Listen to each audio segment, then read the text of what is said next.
Thank you all watching at home on the live stream, too, from around the world. Star Wars has a rich history of female characters, from pirates to princesses to queens, senators, the list goes on, and we are so excited to talk about them today. And to help kick me off this panel, I would like to bring executive producer Dave Filoni on the stage.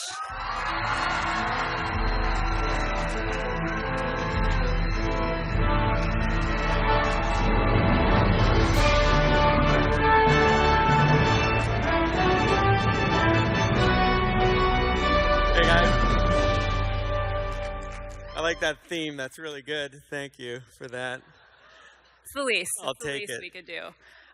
You know, I want to talk about your work on the Clone Wars and Rebels has brought so many female characters into the universe, but it all started with Leia. Can you kind of tell us a little bit about her importance in the history of Star Wars and in your storytelling?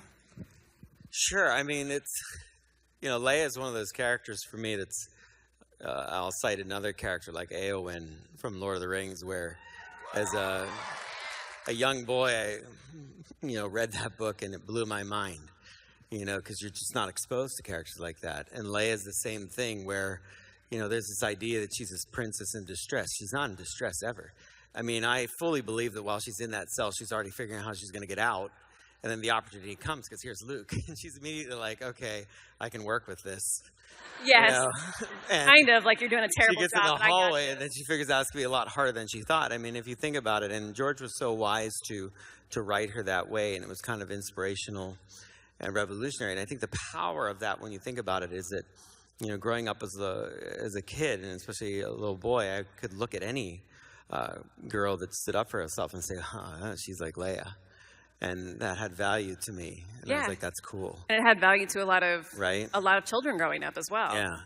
And tell me about carrying it over, as we saw in this amazing sizzle reel, so many wonderful characters from the Clone Wars. How did George influence you bringing in not only Ahsoka, but, Ventress? We have all across all range of female characters. Yeah, I think the cool thing, was that it was just, we want to tell interesting stories, and we just had all these great female characters we wanted to put in them. It wasn't like this targeted effort that I think things feel like sometimes. It's like Ventress, it wasn't a conversation. She's just a great villain. Ahsoka can be a great hero, and I know when we talked about it early on, George said Anakin had a Padawan, and Henry Gilroy and I were like, well, we'd like to be a girl. Because I've seen the development of, a young boy character in Luke before, and then with Anakin, and I said, well, how about a girl? And George was all for it. He dove right in for that, and it was just something we felt was all natural to do, because you hadn't seen a lot of it. There was space for it, but the trick for me, especially with these characters like Ahsoka and Sabine, is that they do everything. It's not just like you hear a lot of it's like, oh, they're badass. Okay, but that's one thing. But it's not just about that, right? It's not about. It's not just about physical. And it can never just be about that. Otherwise, the other thing, and this is something to watch for. It's really tricky to get multiple women on screen at the same time talking about important stuff. Yes, and agreed. We don't see a lot of it, and we need to have more of that.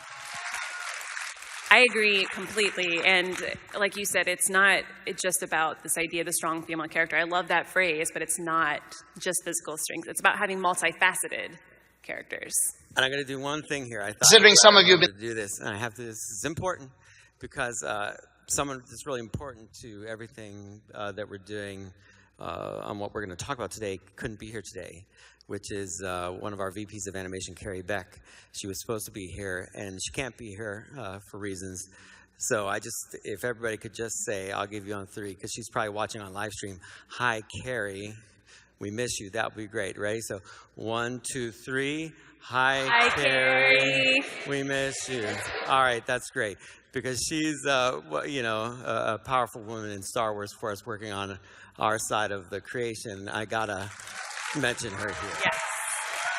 And, as we are talking about Clone Wars, also the traditionalist character in Rebels, you talked about having women on screen talking about, important things. And Hera and Sabine do that regularly as they work with the rebellion. Yeah. I mean, there was an instinct in the beginning, like some of the early stuff that we got in Rebels. I have to admit that it came in, and like there was a scene where Hera and Sabine were alone for the first time, and one of the first conversations that was attempted to be written was about them talking about, well, I guess you like Ezra, and I guess you like Kanan. And Carrie Hart and I were like, whoa, what is that? We don't want to talk about that.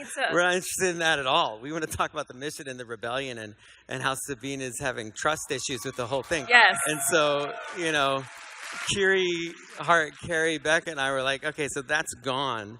And we just jettisoned it, and it was amazing how much better the episode got.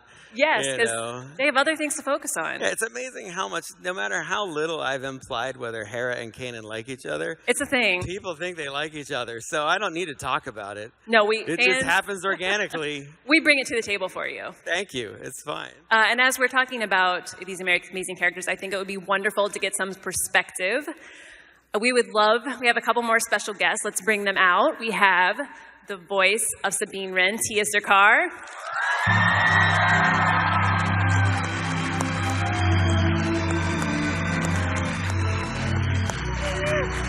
And the voice of Ahsoka Tano, Ashley Eckstein.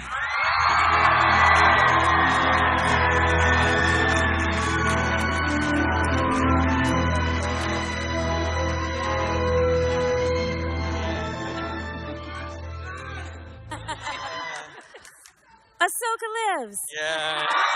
Yeah. And now Dave wishes he is suddenly somewhere else other than this stage. No, it's fine. You just, if I could direct you for a minute, you should say that line more like this. Ahsoka lives? It's more like it's a question like mark, a question, right? and you're fine. What do you guys think? Do you think it's Ahsoka lives or Ahsoka lives? See, there's that fan feedback we're talking about. Just keep that in mind. No pressure. I wonder what happens to Sabine. Oh, God. Oh, man. Okay. What have you done? Yeah, you hear that? Don't get crazy. Well, now that I think that's passed. I think that passed a while ago. That ship has sailed. You both up here. Ashley, let's start with you because Ahsoka has had quite the journey. As some of you probably know and have heard, when she first started with Clone Wars, Ahsoka was not the most welcome character. No. She was a little snippy. She wore a tube top, and she called R2 R2-y. Well, it's catchy. I mean, it rolls right off the tongue. Yeah. But, I have to say, we were always a season ahead. And I said to the fans from the beginning, when she did come out in the film and she came on a bit strong, I said, I just beg you to go on this journey with her because I promise you you'll like where she's going. And no character should start out perfect. If they're perfect from the beginning, then there's no arc for them to go on. And I said, just please trust us. Please go on this journey with her. And thank you for going on this journey with her because I think this guy has done an amazing job with her and the rest of the crew on Clone Wars and Rebels. Well, and on that side, Dave, can you talk about kind of seeing the fan reaction to Ahsoka evolve over the years? Because now she is, everybody is so excited about her. She's beloved. Yeah, George and I knew when we were, in the very early episodes, we were like, this is right on the edge. This could go one of two ways. She'll either be really likable or, we'll have a challenging time. And I think that, George was the one really pushing for us to do some things that I think made Ahsoka feel younger. And I think the wisdom of that now is when you look at her, you see this massive journey.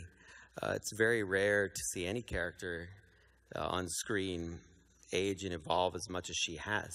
But we've literally seen her from this young girl who's, kind of impetuous to this strong, really self-confident woman who's a warrior, who defends her friends, who stands up for people, that's a leader in her own right. I always think of her now as the reflection of, in a way, kind of what Anakin could be. She represents his best qualities because he passed those on to her and makes decisions that in some ways he couldn't. And that's the master-apprentice relationship. So that's why I think she's such a confident, strong character at the end of the day. And I always felt, and I've said this before, but I knew the character was going to work because of Ashley. As a director, you have to have confidence in your actors. And I just knew that in every case, with the cast of Rebels, with the cast of Clone Wars, that I was lucky to have people that were going to connect with you guys. And I think in some part, because I'm a fan at heart, I was like, I like these people. and I knew you were going to like these people too. And I think it worked out. Thank you. And if I can say something to that, because now I'm going to give credit back to this guy. When Ahsoka came out in 2008, I think we forget because we're so used to all of these amazing female characters now. But Ahsoka at the time was groundbreaking. I mean, she was the first female Jedi that was a lead in Star Wars. And it shocked people. And what Dave did is, you know, he plopped Ahsoka in and you know, everyone was shocked that it was this 14-year-old girl, but then never mentioned that she was a girl again. Took her gender out of it and just created a really strong character. And I have to say, Ahsoka is beloved by everyone, men and women. It's not just beloved, she's not just beloved by girls. And I have to say that's because of Dave and the amazing writers and everyone. They've just created a strong character, and I feel like people don't even see her gender. She's a strong character. And they've done an amazing job with her. Yeah, and that's ideally how it should be, because you want a character. It's not about ticking off a box and saying, okay, we need to have X number of male characters, X number of female characters. It's making strong characters, and Star Wars is for everyone. And another example of a great strong character has been Sabine. And Tiya, when you came into this, yes, please. You know, Mandalorians are extremely popular in fandom, and I don't know if you figured. Did you hear it? Yeah, people like Mandalorians a little bit. Yes, Mandos. Yes. So, what kind of, as you got into the role? Now we're headed into season 4. How has, I guess, your experience changed as you've learned more about the fandom and the culture? Well, I think early on, before we even were ever on the air, I think Dave tried to tell us what to expect, and basically told us nothing I tell you is really going to prepare you for what you're about to embark upon, and what the sort of community you're about to be a part of. And I appreciate the effort in trying to sort of like give us a heads up, but it's true, there's no, I mean, you know from personal experience, there's no way to prepare yourself for being sort of like immediately welcomed into this community in the most amazing and overwhelming way. So that was pretty great. But I will say, over this last season, Sabine, I think, was awesome from the get-go. I mean, we hadn't seen a Mandalorian with this sort of super interesting dichotomy of being this awesome lady warrior, super capable, strong, munitions expert Mando chick, and then at the same time she's like this very creative artist. We hadn't seen a sort of complex female warrior character like that, I don't think, and so that was really interesting to get to explore. And now, especially over this last season, we've delved so much deeper into her Mandalorian past, and getting to actually meet her family, and for her to interact with Mandos, some of whom she knew and some of whom were new to her, and how the dynamic changes, when she's suddenly at odds with a Mandalorian and not just, a foe or, someone from the Empire. So it's been really interesting for me to get to delve deeper into the culture, the Mandalorian culture, and especially when we get to go home with her and see that side, and then suddenly at the end of this past season, getting to see this vulnerable side of Sabine, which she would have never let you see before. So it has been quite, especially in this last season, it's been quite, a thrill for me to get to explore her on a deeper level. Yeah, she's had such a journey, especially, since she got the Darksaber. Yeah. And when she worked, which was amazing, by the way, that whole training, well, thanks. Awesome. Thanks to him. And like you said, when she's facing her family, she's facing people from her clan, she has a lot of guilt and issues. That's different than I'm going to take out Governor Price or this Imperial officer on this, which was a great scene as well, by the way. That was a fun one to record with Mary. On the storytelling side, what was your plan for Sabine in the beginning, and now that we're so many seasons in, how has it evolved? And if you want to tell us anything about next season, that's okay too. Sabine was tricky because when I proposed the character, I said I wanted to do this. I love Japan because I am also a huge Godzilla fan, and you go to the Harajuku district in Japan, and there's all kinds of these amazing. The kids wear this great, colorful costumes, and every day is a convention in Japan. It's amazing, and it's just a colorful, creative environment, culture. And I thought, well, I'd like to have some kind of that influence now. I'm also interested in what are kids into now, and there's so much more of this graffiti culture, painting culture, artist culture. They love anime, and I thought, well, I'd like to embody that in a Mandalorian somehow, somebody that's expressive, because we had art on Mandalorian Clone Wars. It was very modern art, cubist art, abstract art. Even the food was cubed, Even the food was cubed, which is also a budgetary constraint, but it was stylistically important. And so, but that character thought was kind of tricky because a lot of people were like, oh, I don't know if they're going to like it. And I'm like, no, I think kids are going to like this. I think it's different, and they need different. Because I'm not designing for kids from 1977. I'm designing for kids now. Right. And they need heroes now that are going to understand them and support them.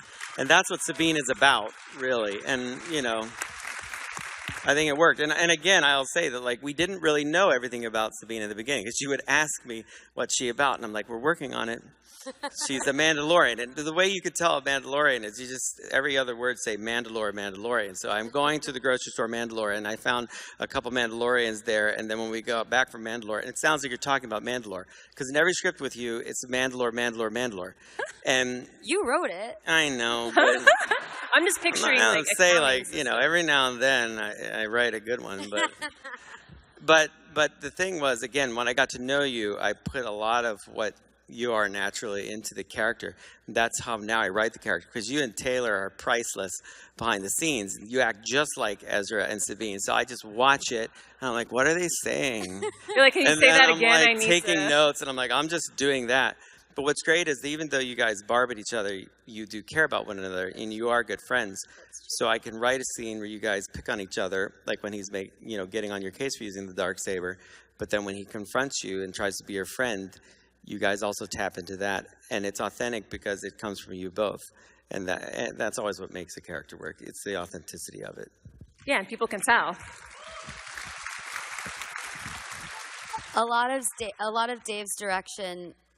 Taylor's not here, so it's okay. But a lot of times, if Taylor's not in the room at that time, he'll be like, just how would if I have something to say if Sabine has something to say to Ezra, he'll be like, just say it like you would say to Taylor. You know how you'd say it to Taylor. True. It's true. It's very amazing how each of our relationships in real life mirror our characters' relationships. Yes. I don't know if that was just really good casting or good luck or art mirrors life or life both mirrors ways. Art or all of those things. Everything mirrors everything. Yeah.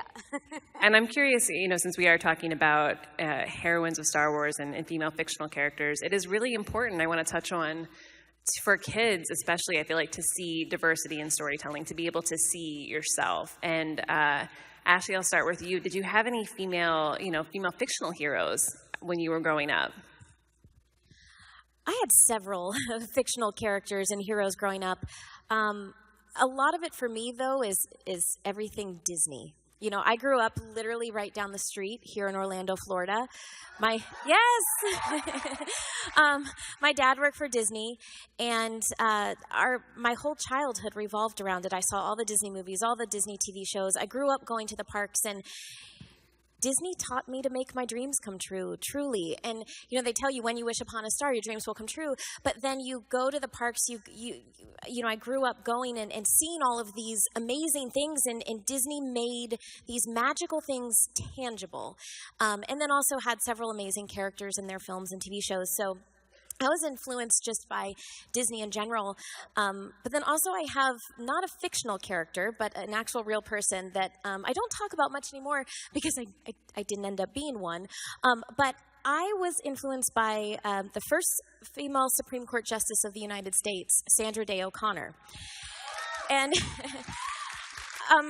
for a hot minute, I wanted to be a Supreme Court Justice of the United States.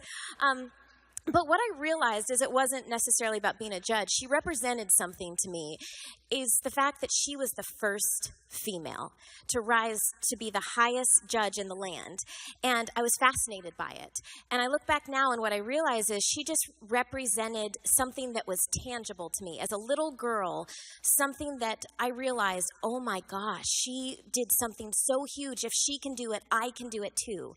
And I think for girls, it's really important to show girls examples of powerful women doing amazing things.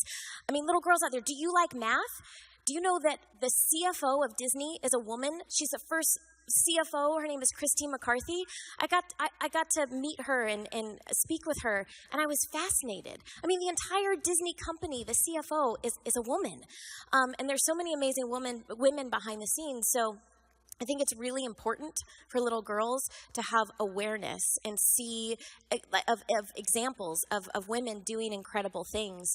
And so, you know, I won't end up being a Supreme Court Justice of the United States. You still have time. But Sandra Day O'Connor was really important to me because she achieved something so huge, and she inspired me to be the first in something, to be different, and there was no boundaries. And so hopefully one day I can meet her and just say thank you for inspiring a 9-year-old little girl. I was Sandra Day O'Connor for Halloween in 3rd grade. With my black gown and my gavel. The kids made fun of me, but she really inspired me. Yeah, I would wager you were the only one in that costume, but that would have been so worth it. You know what? I was a weird kid. I was Sandra Day O'Connor in 3rd grade, and then Cousin It in 4th grade. Go figure. Please tell me with your real hair, because you have this like luxurious hair. Did you just like? No, my mom, my poor mother. Of course I picked the costume that they didn't sell. So she found a black hat and hot glued brown yarn all the way around. So you didn't know this about me, did you? Oh my God. I'm even weirder than you thought, Dave. I don't think I've ever seen Dave Filoni speechless before. That was incredible. It's not easy to do. It's happened a couple times. But actually, you make a really good point in that I am emphasizing fictional characters because they are absolutely inspiring, and I look up to many of them, but obviously real-life heroines and real-life I almost said real-life female characters. That's not how that works. Actual women, out in the world. No, I've made them laugh. We're winning.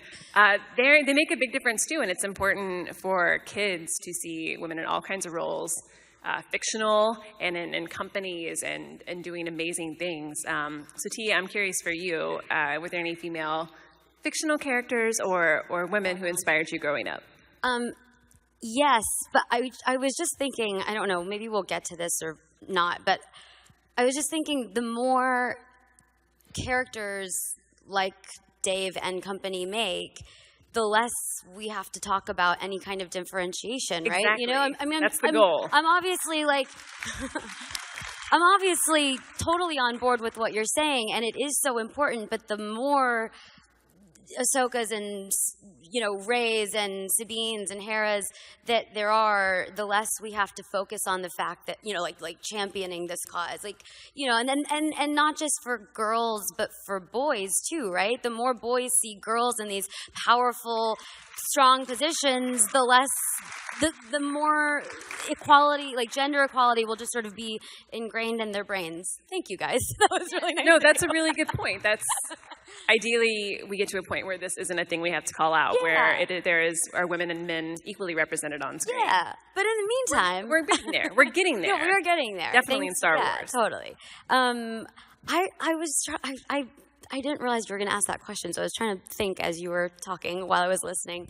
My mom is a professor of sociology, and so she, when I was growing up, she taught women's studies and gender roles, which was an interesting, household to grow up in because she has 2 daughters, and I remember being a little girl wanting to play with the same kind of dolls that my friends were playing with, and my mom wouldn't buy us these dolls because they had unattainable body image, bodies, and in real life they would have 12-inch waists, and you know what I mean? And so she felt very strongly that her daughters shouldn't play with dolls that might screw them up when they get older. I don't know. But so we played with Transformers when we were little kids.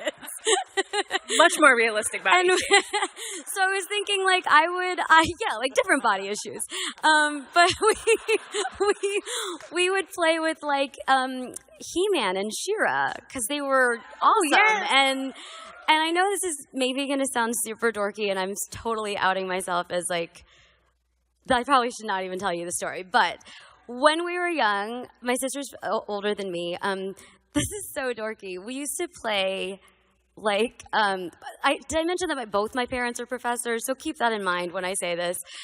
We used to play, like, gods and goddesses, like ancient Greek mythology gods and goddesses. That is so cool. Instead of, like, playing, like teacher and house, like normal children, we would play, like, Athena, and we would fight over, my sister's gonna kill me, but we would fight over who got to play Athena, because she was the coolest. She was, like, the most awesome. And so... I have Athena. She's on my producer. Yeah. She's a And real her life name goddess. is Athena, and she is a real I would life not mess goddess. with her. She's I the agree. best animation producer that you could find. She was aptly named. Maybe you knew. She is aptly named. Yeah, she is a absolutely. powerful presence. And if you want to believe anything ever got done on Clone Wars or Star Wars Rebels is Thanks to largely Athena. because of Athena. Yeah, Athena Portia. Absolutely. That's awesome. I want to move on to our next thing, but quickly, I need to know, did you guys, like, fashion, like, costumes while you were playing as well? I'm just going to continue to embarrass you now. I'm sorry. No, I mean, we liked fashion and costumes, but I don't think we combined them. Maybe I'll have to check in with her about that. I was young. We'll follow up with that Okay. later. Next time. But I'm excited to hear now, you know, we've seen Ahsoka, we've seen Sabine take these amazing journeys, but they're about to step into a new chapter in Star Wars Forces of Destiny.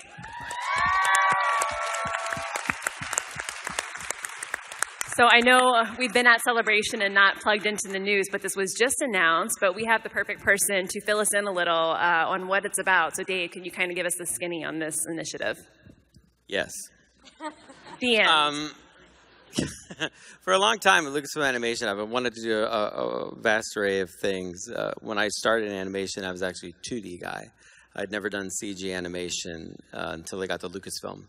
I started doing CG at Lucasfilm. But you know, I love 2D and the 2D art form. So we had this opportunity to create these shorts. Short form is a good way to start out. It's a good way to produce some things and experiment. And so animated shorts based on Star Wars, that these are like little tiny stories that can start to fill the gaps here and there. The important thing about them for us at animation was that if we're doing these, they have to be authentic. They have to be telling you a piece of the story that would fit in the Star Wars universe. I look at all of it as kind of myth and fables and fairy tales. And so, you know, you'll see things in these stories that happen, and to me, it's real. It might happen slightly differently if it was ever done in live action, but it's a version of the tale as tales are told over and over again. So you'll see elements of these stories and they had to feel true to what Star Wars is. And plus, honestly, it's just really great to see these characters in 2D. I like the design look of it. I work with my friends at GoSpot Animation Studio. They're actually right here in front row. My buddies Brad, Rocky, and Alan. They're right down here. And I'd been trying to work with them for years, but I never had a 2D project. I actually got Brad to work on Rebels with me, and Brad did some of the very first Darth Vader fighting that you would see on Star Wars Rebels. So I knew that he understood Star Wars, and they're all huge fans. So yeah, it's just a great show. And we wanted to highlight the female characters because they're really fun. I know them well. And, you know, there are great adventures they can go on. So it's just great opportunities. And there you can see, you probably haven't seen this stuff. Yeah, so it's new for them too. Yeah, I like seeing these characters, like you said, just the fan in me likes seeing them in a different way than we've seen them in Clone Wars and Rebels or live action. And I've heard, you know, this series really focuses, and it's short, so maybe this kind of suits that, like everyday acts of heroism. Can you kind of talk to that a little? Yeah, definitely. They had to be stories that had like some, like a fable does. Like it's got like a moral telling to it. There's a reason to tell it when we're writing these things. My friend Jen Muro, who's here, she's writing this series for us. So And, we always have to get to the core of, like, why would we tell kids this story? And I think that's very much in the tradition of Star Wars. Star Wars is the story of Luke growing up and leaving home. We all are going to experience that. These are little snippet stories that tell you something and the character does something good. What's relatable to the character? So we have to look at a character like Jyn and say, what could she have done? Now, that's an interesting one. You say, well, Jyn, now wait a minute. That didn't end so well. How can that be? But, in Star Wars, it's tradition to go back earlier, and how fun to tell more stories with her, because I think she's done a lot and been involved in a lot of action. So we're going to see her, we're going to see Ahsoka, we're going to see Sabine, we're going to see Rey, which is really exciting. We have them all. We got Hera. I think I'm allowed to list all of that. I don't know if that was completely wrong of me to do. Well, nobody's come out to stop you But it's exciting yet, so. that you know that now. I never mess up too much on spoilers, but there you go. So, they're fun stories. I really enjoy it, because I love this kind of animation, too. Yeah, and I think, you mentioned that Rey was going to appear in these, and that's kind of, where we'll see her next before the film. And I think it would be super awesome if we brought a special guest out to talk about that a little bit. Okay. Will you please give a warm welcome to Daisy Ridley.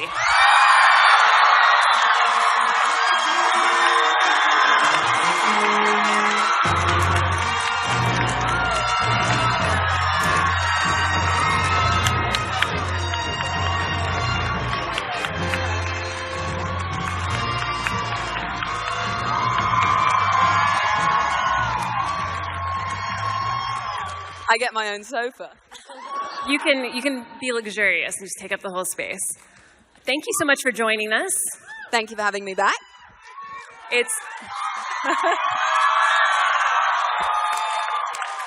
so exciting to see Rey in a different format than we have seen her before. Can you talk about coming back and getting to voice the character for Forces of Destiny? What's weird is, I did this, I think, in November for the first time, and I really couldn't remember what had happened, so I came back to do it for the second time. I was like, oh, yeah, that. But it was really cool. It's obviously the shorter format, and, I don't like the sound of my own voice, but it was very exciting doing something that looks so beautiful. And there's super fun things in there, with lots of fun noises. So it's wonderful to be able to bring Rey to different kind of things. Yes, and I'm curious, now that as I go to conventions, especially Star Wars Celebration, I've seen about 1 million girls dressed as Rey. I've counted. Maybe it's 1,000,001 by now. What is the fan reaction to Rey, especially seeing kids embrace the character? What has that meant to you?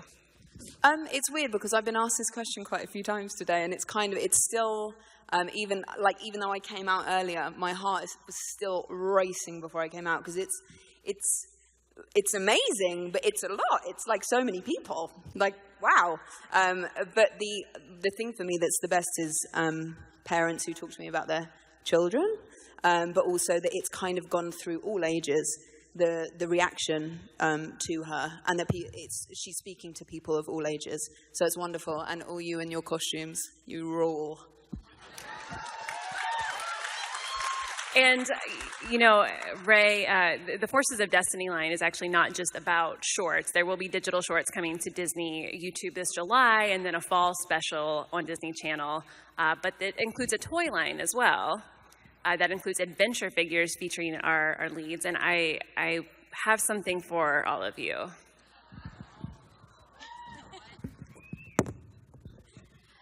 It sounds so mysterious. Oh, now. Hold on.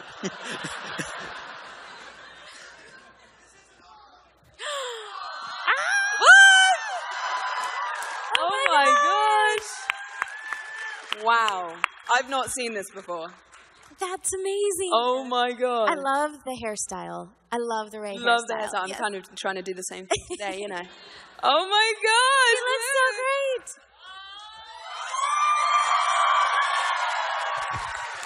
Super cool.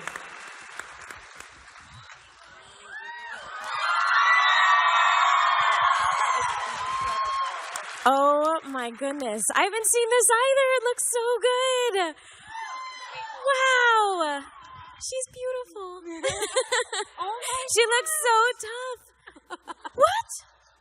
Does that go with Ahsoka? Oh my gosh, that's amazing. So that's Ahsoka's little friend. This is incredible. She doesn't get a boot monkey, Dave? No monkeys. And look at this. It's just incredible. Oh my gosh. Yeah, her Padawan beads. Oh, Tiya. Yes.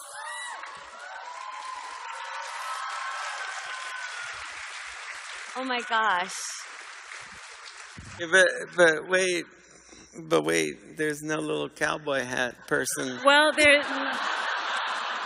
there's no like, I have like a look, this guy gets it over here, he understands.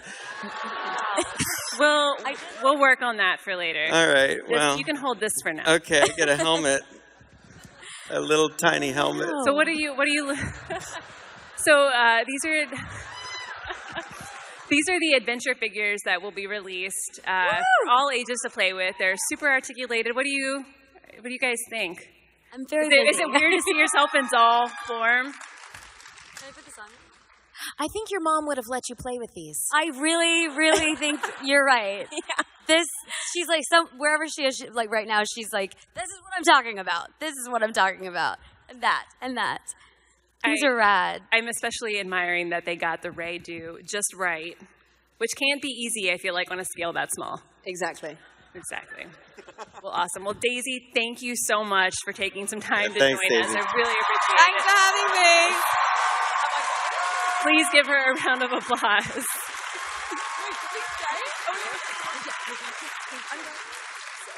Wait, I think I'm going? I think. Okay. Thanks! It's been great!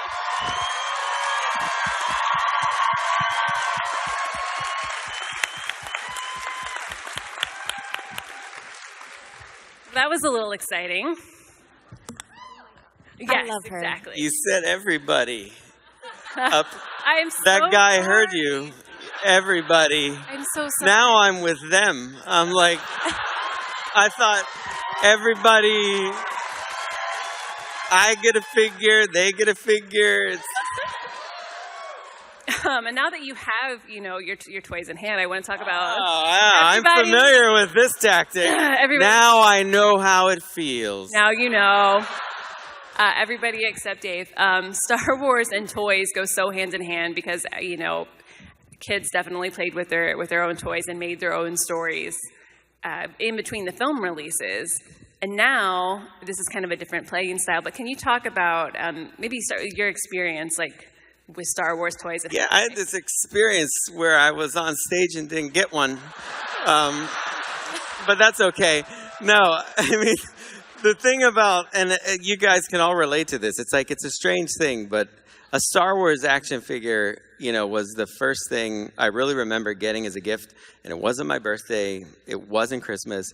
My dad just came home with these figures, and I wasn't even aware that existed as a thing. And because I have a brother, we had 2 Lukes and 2 Stormtroopers and 2 Hans. It was kind of confusing, but it was suddenly you could make these adventures happen, and but one thing that always stuck out was there was Leia, and we had her and everybody else for a while, and you're just this isn't as balanced as even as a kid, I was this seems strange. But what I love about this is it's not just these figures are awesome because they look awesome. I wouldn't directly know, but they look awesome and they're posable and all of that, but I love that we've been able to tell these stories about these characters, and it's across the Star Wars spectrum. We have it from Rey in the new movies. We have, the prequel stuff covered because we have Padmé. We have, when we're doing it with Jin in the original trilogy era, we have, there's just a whole array of figures coming out and shows that, episodes I think you're really going to enjoy. And it was really important to have the people connected to these stories voicing your characters again, which was fun because we got to see a lot of people we don't get to see. It was great to have Daisy. I think, can I say? Say it. So. Well, we have Felicity playing Jin, which is awesome because you have to have her, and I think that's exciting. You're just dropping all kinds I'm of dropping bombs all right kinds now. of things. Boy, come to the Rebels panel tomorrow. It might be a melee. It might just be like, everything's out there. What's that owl mean? Oh, I'll tell you. But anyway, and that's what's really fun about it is that it's meant, because what it meant was that when I got home from the adventure in the theater, I could continue telling these stories. And I have to believe on some level that's helped inform me for the storyteller I later became, because now I play with the greatest Star Wars figures there are, actual Star Wars. So get at it, kids. Start imagining. You never know where it will lead, yeah. Sorry, I just wanted to interject one thing really quick. But as I'm like admiring how great these figures look, I was just thinking, also when I was a kid, I don't want to get all, weird and mushy or anything, but when I was a kid, when I went to the toy store, none of the toys looked anything like me.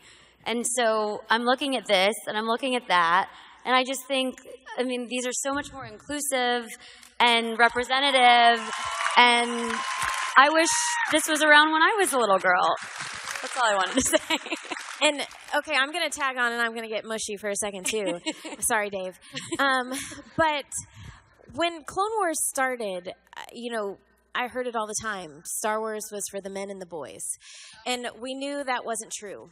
I came to Celebration, I came to San Diego Comic-Con, to Disney Star Wars weekends, and it was always 50-50. There was women everywhere, and I thought, we've got to change this stereotype. And for the longest time, it starts on the playground, right? When kids play Star Wars, and there was so many characters for the boys to play, and pretty much only 2 characters for the girls to play. There was Leia and Padmé. And now, thanks to Dave and his team and everyone at Lucasfilm and Disney, there's so many amazing female characters for girls to play. And look at this room. It's 50-50. And it's just so beautiful that Star Wars is for everyone. And it's being displayed that it's for everyone. And this is just so cool. That was mushy, but it was perfect. I just feel like I got a warm and fuzzy Star Wars hug. And I want to talk about, these aren't the only toys Hasbro. They'll be having some other toys based on characters in these shorts, which is very exciting.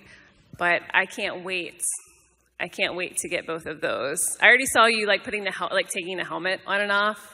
Yeah, oh, sorry. I was really into it. No, that's good.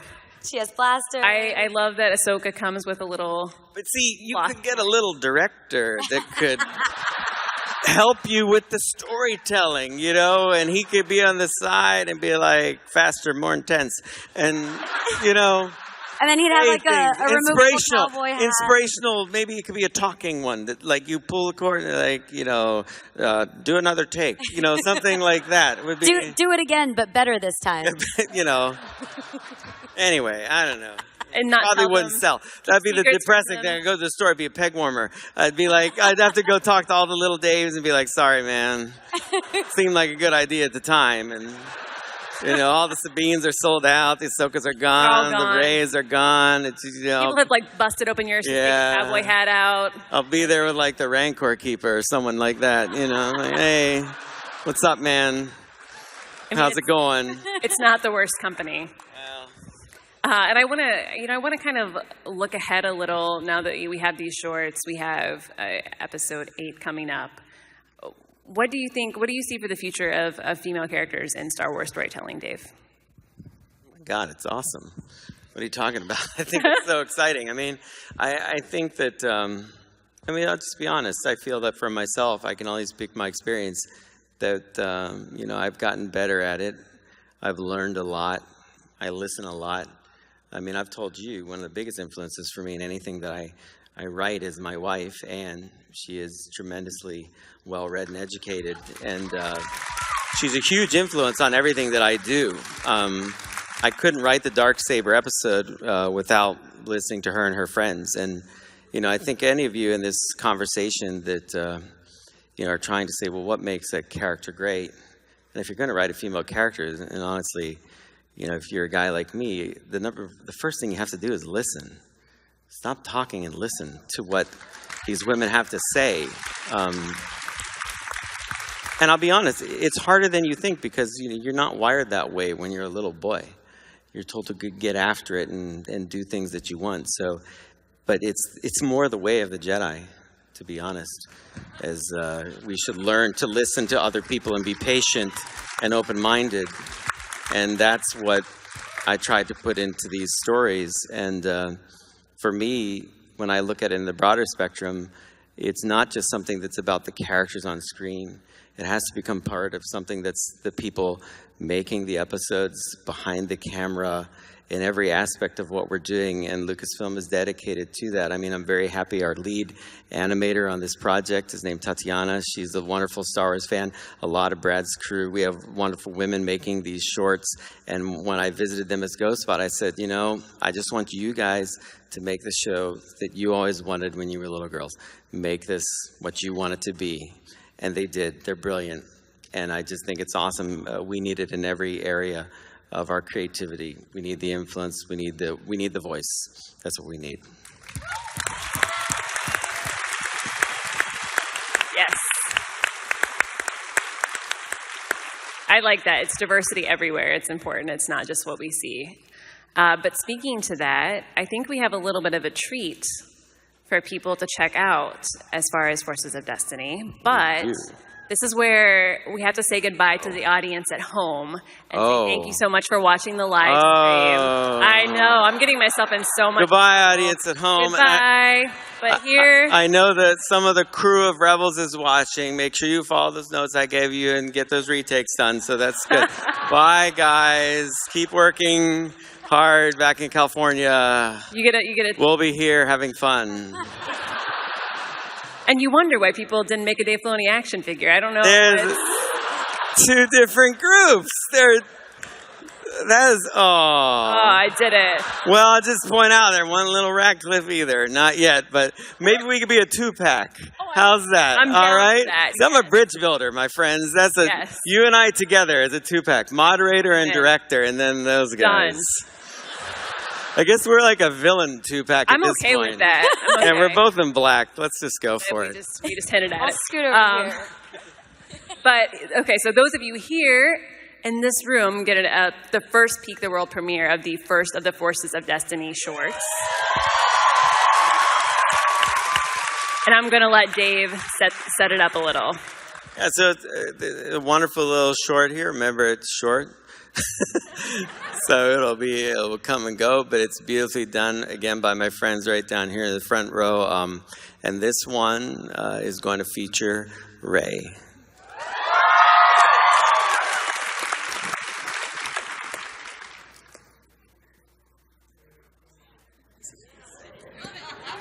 I think the people at home are still watching, that's why. How would we know if they're gone? We actually wouldn't. Yeah.